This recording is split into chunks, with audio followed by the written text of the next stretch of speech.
কাশ্মীর সীমান্ত নিয়ন্ত্রণ রেখা এলওসি বরাবর ভারত-পাকিস্তান সেনাদের মধ্যে আবারও ব্যাপক গোলাগুলির ঘটনা ঘটেছে, তবে এতে হতাহতের কোনো খবর পাওয়া যায়নি।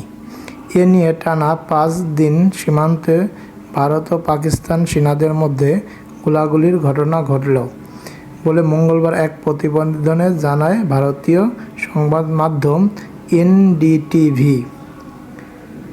ভারত বলেছে, যুদ্ধবিরতি চুক্তি লঙ্ঘন করে জম্মু কাশ্মীর নিয়ন্ত্রণ রেখায় পঞ্চম রাতের মতো গুলি চালায় পাকিস্তানি সেনারা।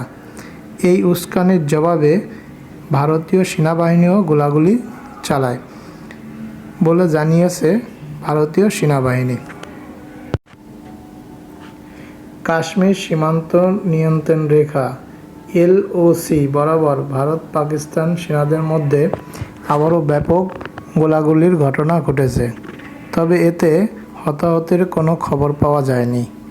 এ নিয়ে টানা 5 দিন সীমান্তে ভারত ও পাকিস্তান সেনাদের মধ্যে গোলাগুলির ঘটনা ঘটল বলে মঙ্গলবার এক প্রতিবেদনে জানায় ভারতীয় সংবাদ মাধ্যম এনডিটিভি।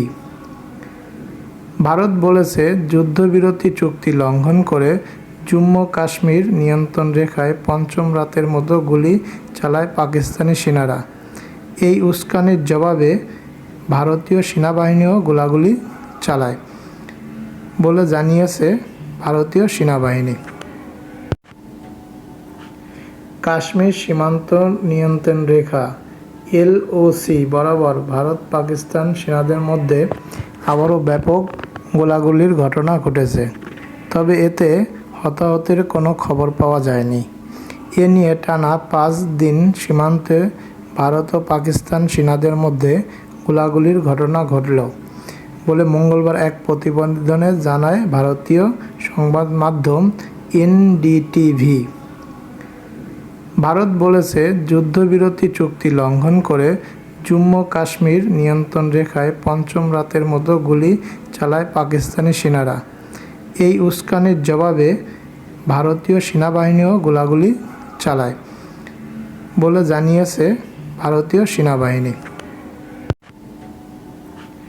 কাশ্মীর সীমান্ত নিয়ন্ত্রণ রেখা এলওসি বরাবর ভারত-পাকিস্তান সেনাদের মধ্যে আবারও ব্যাপক গোলাগুলির ঘটনা ঘটেছে, তবে এতে হতাহতের কোনো খবর পাওয়া যায়নি। এ নিয়ে টানা 5 দিন সীমান্তে ভারত ও পাকিস্তান সেনাদের মধ্যে গোলাগুলির ঘটনা ঘটল বলে